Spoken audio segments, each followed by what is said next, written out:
The Nintendo Switch Lite released back in 2019 and is the smallest and cheapest Switch console on the market currently, coming in at $200.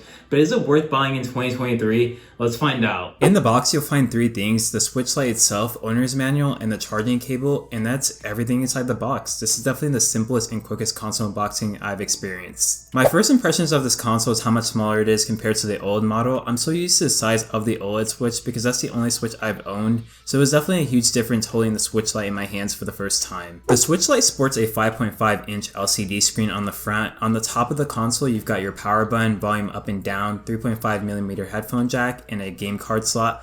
At the bottom is where you'll find the two speakers, a USB Type-C port for charging, and the micro SD slot to expand the storage. You get 32GB of internal storage. I immediately bought a screen protector and a case because this console can only be used in handheld mode and I want to keep it in the best condition possible. I would highly recommend at least putting a screen protector on any of the Switch models to prevent any scratches on the screen. Since the screen is only 5.5 inches, the pixel density is higher than the other Switch models, which means the images on the Lite will appear sharper. Unlike the other Switch models, the Lite does not come with a kickstand, so unfortunately if you want to play this in tabletop, you'll have to prop it up on something or buy a case that has a kickstand. The Joy-Cons on the Lite are similar to regular Joy-Cons, but instead of a directional D-pad, this one is a plus style, which I actually prefer, but they don't have HD Rumble or IR, and I did notice that the buttons on the Lite felt smoother to press and they were quieter than the buttons on my OLED Joy-Cons, which felt more tactile and clicky. So setting up everything and linking my Nintendo account was fairly simple and straightforward. After this, I went straight to the eShop to download the games I already own, but after installing Doom 2016, I checked my storage and saw I only had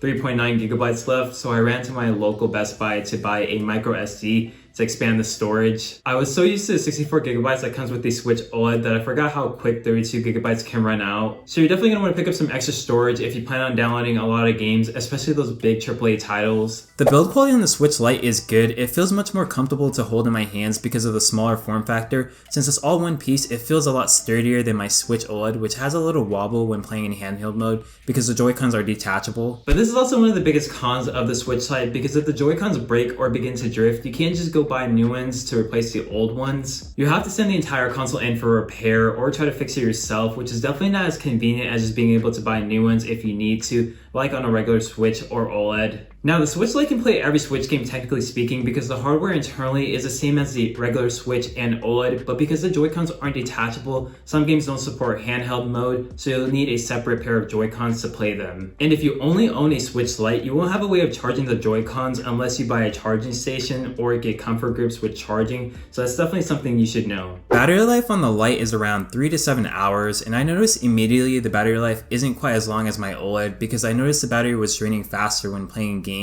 Now, my PlayStations aren't very long, so it didn't really affect me as much, but for someone who does play for long hours, this could be an issue. So who is the Switch Lite for? Well, the biggest feature missing from the Switch Lite is not being able to dock this console to play on a bigger screen, which could be a big deal breaker for some people, which is why I highly recommend looking at your own preferences and seeing if you're okay with that, because it would suck for you to buy this console and then realize that you do want to play on your TV. Another compromise with this console is that some games don't support handheld mode, so you would have to buy a separate pair of Joy-Cons and find some way to charge them, assuming you don't own another Switch.